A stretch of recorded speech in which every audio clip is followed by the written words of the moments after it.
Basically, he's saying if Muslims roll the roll, not all non-Muslims are going to die. We're going to kill them all. Okay. This is what he's saying. I'll give you a better one. Well, let's talk to him. This Friday, a 15-year-old Palestinian in Gaza was killed. And to be honest, I've seen the footage, and you're left with one question for me. One question: why would everybody knows that when Palestinians try to breach the Gaza fence between Israel and which is their own land. That's your opinion. That's your opinion. It's not my opinion. So what happened before the Balfour Convention? What is the Balfour Convention? When England gave them the rights to live in the land. They never. It's not called the Balfour Convention. What is it then? It's a Balfour Declaration, which had nothing to do with the creation of Israel. It was the paper on which Britain were awarded the mandate of that region. Who gave Britain the rights to say to Israel you can live in They didn't. When it came to the vote in the 1947 partition plan, who voted? Britain abstained from the vote. 33 nations voted to recognise Israel, and 13 nations voted But not where to were they before recognise that? it. Where was who? I've got friends Jewish friends who've lived in that region for hundreds and hundreds of years. I've got friends who lived in Gaza before they were kicked out by the Egyptians when the Egyptians conquered Gaza in 1948. Talking about the Egyptians. How are you doing? Thank you. How are you? You know, I don't know. We did it once last week. We did it for 2 hours. I don't know if I want to go there again. No, man, Truthfully, I found the conversation really disrespectful last week. No problem. I mean, there's a lot of things we find disrespectful as well. One of them being is your lack of acknowledgement of Palestinian suffering. The thing is, what we can all agree upon, I think if we're honest and objective about the situation, if we look at it from 19... So just... Hold on. No, before we start, I'm only doing this with you. No, I'm saying... Go ahead. The conditions I was talking is if everyone else keeps quiet, no one runs to you with the phone to back you up, because what always happens, it's me versus 100 as opposed to me... There's no 100 here. Between you and him, yeah. Okay, then 1 versus 1. Everybody. Okay, so let me put my camera away as well, because last time it was 2 hours and it really wore me out. All right, I was going to say to you, Joseph, the first thing we all have to understand, let's just state facts for a second. The facts are as follows, yeah? That upon the invention or the establishment of the State of Israel in 1948, in May the 15th, or whatever it was, there was a mass exodus of, let's say, 700,000 Palestinian individuals. They were displaced, and that became 5.5 million refugees, according to the UN. We can't deny the fact that Palestinians have been displaced from a home they had once called their own. Now, whether you want to put that down to the Holocaust or not, that's aside the point. Actually, this is a conflation of different points.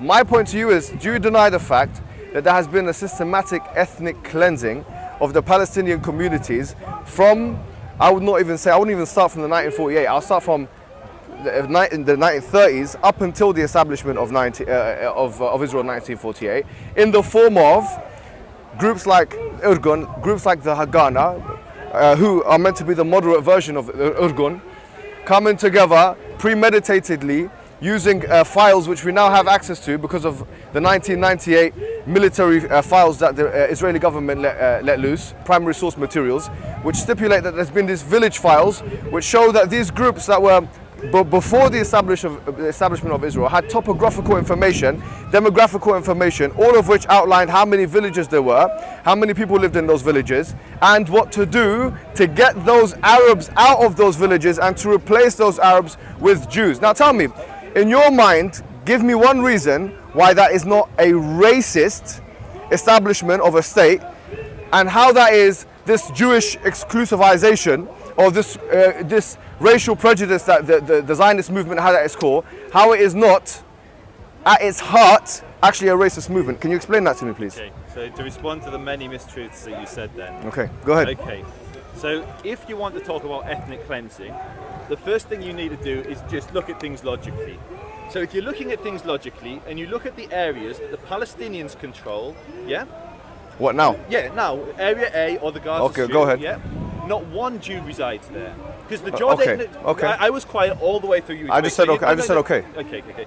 So, when the Jordanians conquered the West Bank and conquered Jerusalem, yeah, they conquered it, and they declared the West Bank part of Jordan, as I'm sure you know. Okay. And the British recognised this usurping of the land and declaring it as Jordanian. So when the Jordanians conquered the West Bank, conquered, they okay. enacted a law that said Jews aren't allowed to live here. The Palestinian National Authority has continued that law and forbade any Jew from living in Area A. When the Egyptians conquered Gaza in 1948, they also enacted a law which forbade any Jew from living there. I've got Jewish friends of mine that come from the Gazan Jewish community that were expelled from their home, ethnically cleansed from their home. Ethnically and driven cleansed out. from their home. I was quiet for you. I was quiet. That sentence doesn't make sense in English. Just be respectful. Be respectful. I was very. Go ahead, sir. I was very. Go ahead, sir. And okay, I'll hold this for now. And so. Now you look like a real IDL. And so, Jews were ethnically cleansed from Gaza. Jews were ethnically cleansed from Jordanian West Bank and Jerusalem. Okay, go ahead. Go ahead. Now, if you look at the population... When was that? Are you talking about after 2000? This is 1948. Oh, 1948. Okay, just so I know what you're talking about. Okay, Okay. well, I said when they conquered the land. That's when Egypt conquered the land, as you know. Yeah. But just for those No, there were three wars. Yes, 1948, when 1967, when 1973. Egypt conquered Gaza, that was 1948. When Jordan conquered the West Bank... Okay, no problem. No, okay, you're either for Palestinian independence and you Palestinian... can calm down and continue your point. Okay, you're either for... So I'll finish and I'll bring this into it because you interrupted me and I have to respond to that. You're either for Palestinian sovereignty... You're going all over the place with I'm your not- points now. Just finish one point at a time. Okay, Mohammed, if you dictate, I won't debate you. If you say how I have to answer you, I won't debate you. Okay. I was respectful and listened to every word you said. Go ahead. No, okay, if I don't know English as well as you, I then didn't say anything mazel about, tov. Then mazel I tov. didn't say anything about English right now. But you forget He's just getting angry. I don't know why you're getting so angry, my what friend. you said about. Sorry. No, hold on. Just let him finish. Go ahead. Ladies and gentlemen, can I just remind you, we all are all going to die, and all our opinions will go by the time we're dead. I want to So answer he your- spoke the truth, doesn't he? And so my point is very simple. Zero Jews live in the Palestinian areas, the Palestinians control. 20% of Israelis are Arab. They have complete equality. If you actually go to Israel, all the signs are in Arabic and Hebrew. Their rights are completely protected. Okay. They have complete equality. Can I- So if you want to talk Yeah. about ethnic cleansing, Do you mind if look, I- 20% of Israelis are Arab, zero Palestinians Do you are want to Jewish. do timing? Because I feel here that you've taken a bit more time. So I'll just respond to you anyways. This is unbelievable, ridiculous claim that you've just made here. The Gaza Strip is blockaded. There is a blockade on the Gaza Strip. People cannot go in and not come out. You're talking about Jews don't live in Israel. That's only after 2005 where Ariel Sharon decided to take the settlements, which were illegal settlements according to UN, illegal settlements according to the international community. Not one country recognized them in Gaza or the West Bank. Ariel Sharon decided to take those last individuals that lived in the Gaza Strip out of the Gaza Strip in 2005. What you're saying is, actually there's no Jews living in Gaza. What a ridiculous claim to make. No Palestinian can come out of Gaza or come into Gaza. You're talking about no Jews coming into Gaza as if it's some kind of tourist resort which stops Jews from coming in because of some anti-discrimination law. How ridiculous are the claims that you're making, my friend? That's point number one. Point number two, you're talking about ethnic cleansing. He's here talking about ethnic cleansing. Tell me what ethnic cleansing means to you. For me, ethnic cleansing could either mean one of two things: genocide and or expulsion from the land. Now you have to explain to me how it is that Palestinians who lived in Palestine could possibly ethnically cleanse a Jewish immigrant community who came from Europe. That makes no sense in any way, shape or form, unless you think, as biblical scholars that you and I both know would say, do think, that actually those individuals that are the Jews have an inherent biblical right to the homeland. Which is that your opinion? You can explain that in your rebuttal. So if you do think that, then you can potentially make a case for ethnic cleansing. But otherwise, it's the most ridiculous, absurd comment that you could make in this discussion right here and right now. Especially considering also that almost every 2 years or every once in a while, periodically, you find that the Israeli Defense Forces, the IDF, they attack and bombard the already blockaded Gaza Strip. In 2006 they attacked Lebanon. In 2014 they attacked, 2008 they attacked Gaza. In 2014 they attacked Gaza. And knowing full well that there is a discrepancy and disparity in the strength and the size of the military capabilities of either the Gazans and or comparative to the IDF. That is what you call ethnic cleansing. That is a systematic ethnic cleansing which started before the before the establishment of the State of Israel in 1948 and continues until this day and is only acquiesced to by the political elites because of the Israeli lobby and other such forces which act as a crippling force for those who want to speak the truth. Now you can have your opportunity to speak the truth right here and now, or you can decide to be as racist, and I'm going to use the word racist, and completely unfair in terms of your analysis as you have been in considering that there's been an ethnic cleansing of Jewish people and not an ethnic cleansing of Palestinians. It seems like you don't want to open your eyes to what's happening to Palestinian people. You can only have that belief. You can only have that position if you yourself value Jewish blood more than Muslim or Palestinian blood. Go ahead. Okay, so first of all, you're getting your dates massively mixed up, mate. Okay, So, go ahead and correct me. I said in 1948, Egypt conquered Gaza, yeah? So, You said this before. yeah, I know, but you said you started talking about the disengagement plan in 2005. I'm saying Yeah, the Jews we're not talking just about 1948. No, I'm saying the Jews... It's all just digital information in a virtual reality. Do you want to someone time him? Give him 3 minutes. 3 minutes is good, yeah? 3 minutes is good because that way we can't accuse each other. Chicks another time. Give him 3 minutes. 3 minutes good for you. 3 minutes good. Give him 3 minutes. I won't talk. Go ahead. So, I'll address, we're kind of going around in circles, but just want to establish, when I talked about the Jews being ethnically cleansed, that was in 1948 by the Egyptians and the Jordanians. And then the laws were continued by the Palestinians when they took control. That's that. So you can talk about the disengagement plan, but you're confusing your dates.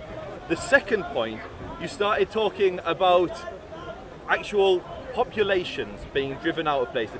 If you actually look at the Jewish communities from, say, your country, Egypt, that's where I was told by, I think you, that you're originally from, an Egyptian. The Jews were driven from Egypt. The Jews were driven from all of the Muslim world. We'd lived there before the birth of Islam, and then the Muslims drove us out of those lands. 1 million Jewish refugees had to flee to either Israel, America, or Europe. Yeah, 1 million Jewish refugees. That's ethnic cleansing. We only need to look at simple demographics. We only need to look at how many Palestinians or how many Arabs live in Israel today and how many Jews live in Palestinian-controlled areas or Muslim nations to witness where the real ethnic cleansing. You can put all your propaganda spin on it as you want, but numbers speak louder than words. And there is a large population of Arabs who have complete equality with their Jewish counterparts in Israel. You will not find that equality in almost any Muslim nation. For instance, in the Jewish state that are Muslim, in the Jewish state Israel, there are Muslim politicians, there are Arab political parties, yeah?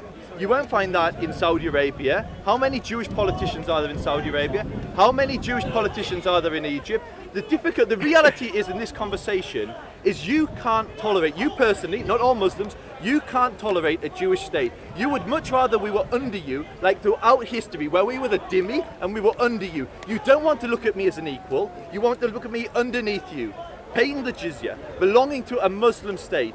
I don't want that. I want equality with you. I want Jews and Muslims to be equal. We come from great faiths and great traditions. Great faiths and great traditions. Keep going. And so the difficulty here is you cannot accept a Jewish state. You cannot tolerate a Jewish state.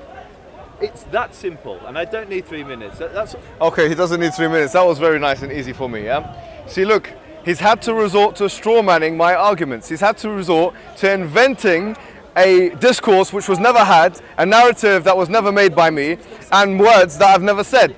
So he said, you can't tolerate this, and you can't tolerate that, and you can't... Well, to be honest with you, had Chaim Wiseman got his... Chaim Wiseman, okay, when he originally when the proposition was originally made for him for the Jewish nation to be in Uganda, and he said no because, and he wrote a full letter, which you can see online, a full letter saying no, why should it be Uganda when our original place of origin is Palestine? And he had the same argument that this man just had. It's a biblical argument. It's an argument of ethno. So hold on, excuse me.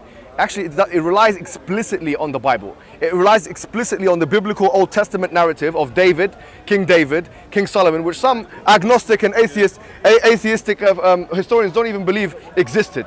So it does rely on biblical information. No other nation in the world makes a case for its existence using racial and biblical reasoning. And that is only applicable now in the secular world, in the Western world, the Western hemisphere, which is meant to be secular. because the Israeli lobby and other such strong, and other such influencers have been able. We're not good enough. And other such influencers have been able to, yeah. It's okay. It's alright. Yeah, have been able to cripple the Western power elites into saying and doing things they wouldn't otherwise do and say. You're talking about 1948. Let me mention exactly what you're talking about. You're talking about the war with all of those Arab countries that went in to invade.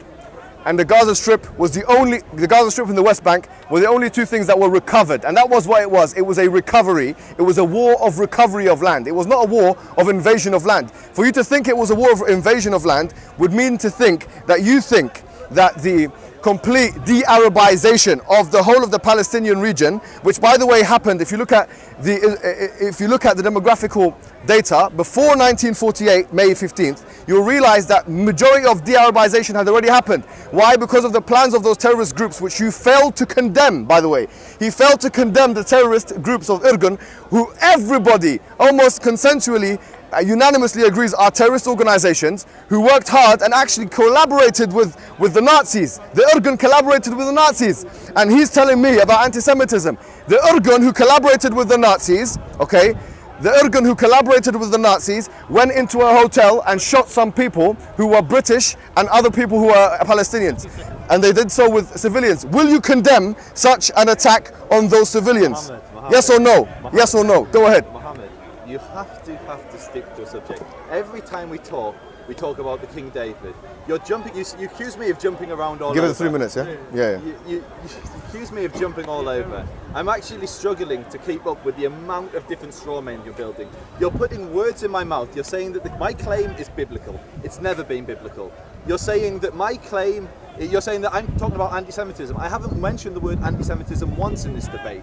So what I would request is you concentrate on what I'm telling you and respond to my actual points. Go ahead, sir. Rather than my straw men. So in response to the biblical claims that you're making, not me, so no Jew that I know that's actually serious in the Zionist movement or the pro-Israel movement bases their claims on religious reasons. Almost whenever they talk about the Jews living there, it's from an archaeological perspective. Okay. We dig up Hebrew, which is thousands of years old. We dig up Jewish artifacts that go back thousands of years. We dig up Jewish remains, Jewish burial grounds constantly. So when Jews say they have a historical claim to the land, it's exactly that, a historical claim. Not based on the Bible, based on hard archaeology. Yeah? Now only a fool or someone with a serious political agenda would deny that the Jews lived in that region. So I'll actually ask you just very quickly. No. You can finish your segment and then you can ask me all the questions. You didn't answer my question. Okay. And you didn't want to condemn the terrorists, so go ahead and finish your segment. So for those that want to know my position on the King David bombing, we did a 2-hour debate last week where I explained why it was a military attack against a British military HQ. Yeah? Okay. We disagree on that. That's fine. We did a 2-hour debate on that.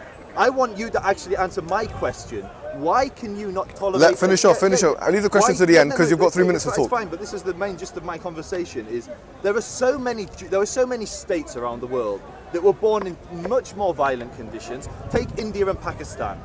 India and Pakistan was created in 1947, the year before Israel was created. 1 million people were killed. Millions were displaced. Much greater scale than Israel-Palestine. The reason why you're not complaining about the Pakistani's, Indian wars, where far more property was lost, where far more refugees were created, was because it doesn't involve Masjid al-Aqsa. For you, this is explicitly a religious conversation. Not for me it's a secular thing. I believe in a secular state, a secular Israel. I believe in the detachment of the church and state, or the synagogue and state. So, for you, I don't believe that is the case, but maybe I'm making a strong man against you, so I'll be very interested to hear your answer there. The second point was... 15 seconds. I've got 15 seconds, okay, forget the second point. Well, Okay, all right. So, you see, this is what you expect. You expect to stand with a Muslim and for them to make a religious case. I have not made a religious case. I have not spoken about Masjid al-Aqsa. That's what you have said. And then you have the nerve to say that I am strawmanning you. I have not made the arguments you are refuting today. No, I have not made those arguments in my life, and you'll never find anything in the public record of me saying anything about a Muslim settlement or something like that, or discussion about Islamic Palestine. I've never done it. I've only had the same conversation as you're having. However, you have to differentiate between Islam and Judaism, in the sense that Islam is a religion and Judaism is a religion and an ethnicity. So it's a ethnic religious grouping. I've asked you a question. It's a very simple question. How is it and when can it be the case, if we believe in a racial equality, if we believe in egalitarian principles with race, how could it be the case that you believe that a state can be established on the basis of race, that you can expel a whole grouping of people, in this case Arabs, replace them with another grouping of people, and that can be justified politically or otherwise, morally, because of some kind of archaeological 2,000-year-old case that you're making for it? It's as absurd, actually more absurd, than the Vikings, the Anglo-Saxons and the Normans all having a discussion here in Speaker's Corner, debating about who should own the land. It's ridiculous, sir. No one makes the case except for you. No one makes the case except for Zionists, because it's the heart of their project. Really, it's a racially exclusivist project, which depends at heart on the Jewish personality, the Jewish person, and it must at heart exclude everybody else. I've never seen you talk about sorry, Kurds. Wait a minute. Kurds don't have a unified homeland. Kurds don't have unified, Gypsies don't have a unified homeland. They do not have a unified homeland. It's not the case in our worldly dialogues that if I say that the Kurds shouldn't have a homeland, or the Gypsies shouldn't have a homeland, that would not be considered racist. But according to people like yourself, if I say that this homeland is illegitimate or undemocratic or illegal, then I am being anti-Semitic. You see here, you're applying different measures of moral equivalence. Here, if you have this idea about the Jews, then surely it should surely it should be racist for me to say that a Kurdish state is not feasible, is not possible, is not legitimate, is not democratic. But you, my friend, and people like you, Zionists, have never made the case for the Kurds, have never made the case for the Gypsies, have never made the case for any other nomadic people who are scattered around the world without a homeland. You continually make the case for Jews because you have a Jewish prejudice and you are completely exclusivist in your racial thinking. Okay, so if you actually go and follow my activity, which you clearly don't, I campaign for Kurdistan. I actually have posts all over the Israel advocacy movement campaigning for the Kurds. So that aside, I want to actually deal with the crux of your conversation. And it literally comes back to numbers again. Anybody who's watching this, we've only got a few cameras, anyone who's watching this, shout out to, actually I'm not going to shout out all the channels. If you look at a nation like Saudi Arabia, which is a Muslim country, there are 0 religious Jews allowed to practice there. Jews aren't allowed citizenship there, yeah? So if you look at a country like Saudi Arabia, there are no Jews. If you look at Israel, 20% of the population are ethnic Arabs who have complete equality with the Jews. Salam Gibran, who is an ethnic Arab Christian, is the highest judge in Israel, and he sent a Jewish prime minister and a Jewish president to jail. The Christian Arabs are the best educated religious minority in Israel. Say that again? The Christian Arabs are the best performing in terms of qualifications from universities and schools, religious minority, or religious group, not minority, religious group in Israel, yeah? So that's the relationship of Arabs and Jews in Israel. Now let's look at the Arabs and Jews in Saudi Arabia. There are none. Now let's look at the Arabs and Jews in Iran. The Jews cannot serve in the military. The Jews cannot take up office to many positions in government above Muslims. So you talk about Jews being an ethnicity, which is correct, but it is also a religion, which you ignored, in the sense that you can convert. I said both. Yeah, but I'm saying you can convert. So just like for me to go to Saudi Arabia, I need to convert to Islam, yeah? I need to take the Shahada, and then I can go on Hajj. Until then, I'm forbidden from even entering the cities of Mecca and Medina. I'm forbidden from driving down certain roads. Israel's the complete opposite. There are many non-Jews that are residing there, that have full citizenship, be they Arab, be they recent immigrants. You don't have to convert to Judaism to move to Israel, unlike in the Muslim nations. So you present your worldview as being more pluralistic, but it's not pluralistic at all, because it abolishes anyone from a different faith group from even entering the city of Mecca and Medina. All right, so let me just quickly answer what he's saying. City of Mecca, Medina. Mecca, quickly to answer what he said. Mecca, where the pilgrimage happens, is one of the largest gatherings in the world.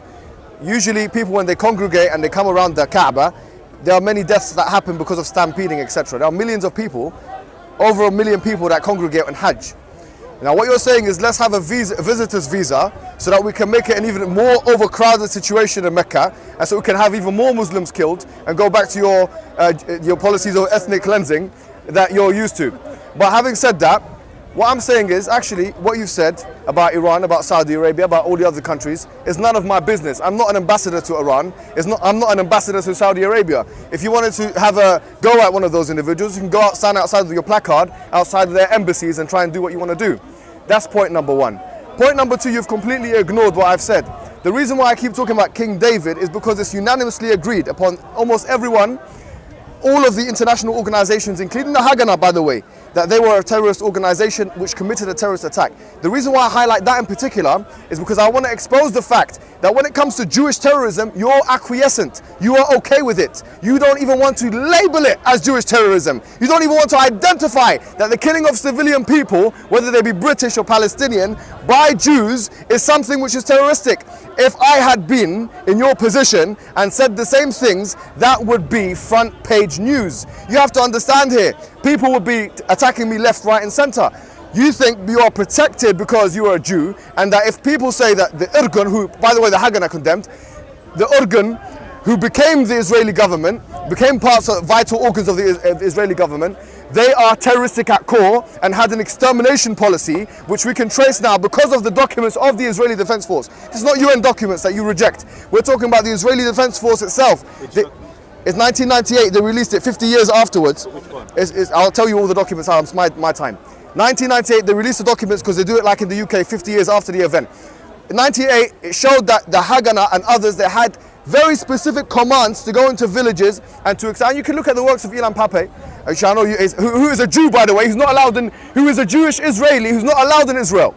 Norman Finkelstein, a Jewish Israeli, is not allowed in Israel, but he's a Jew though, isn't he? The law of return should bring him back. But no, because he's anti-Zionist, he's not allowed in. Anyone who goes against the Zionist policy in the place of democracy and freedom of speech, 30 seconds is fine.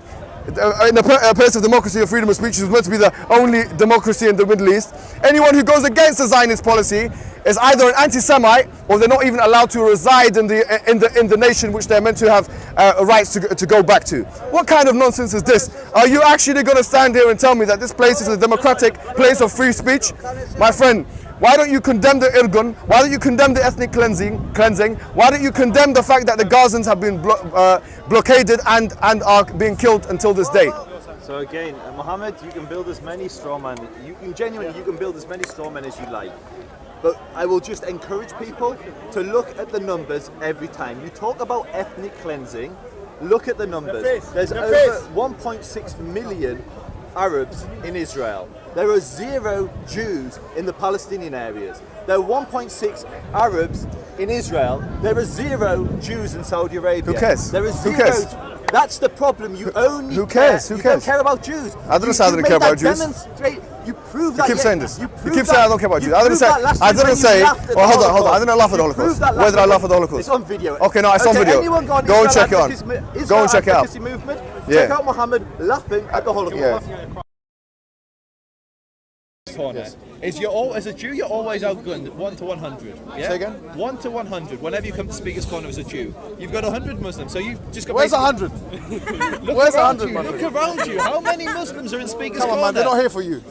They're not here to attack you, my friend. I haven't seen you for 2 years or 1 year and a half. Okay, so to respond to your point, Go on. Jews have been chased and persecuted in so many countries. keep saying this. You're saying that Jews haven't been massacred? No, but that's not part of the issue that I hand. I'm trying to explain the right to return to you. Okay. If you want to understand the other side, the other perspective, you have to listen. Everything you say starts with Jews have been persecuted. Yeah, because that's the It's whole... like when you wake up in the morning, your wife asks you for some food. You say, look, Jews have been persecuted.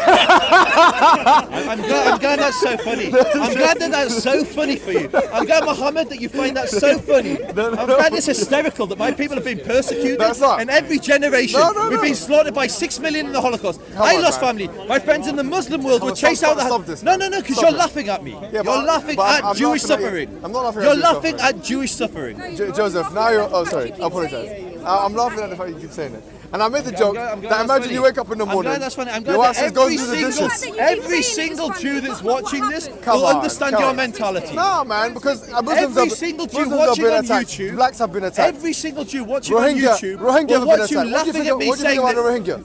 I think what's happening there is tragic. Yeah. I believe. So why have you not?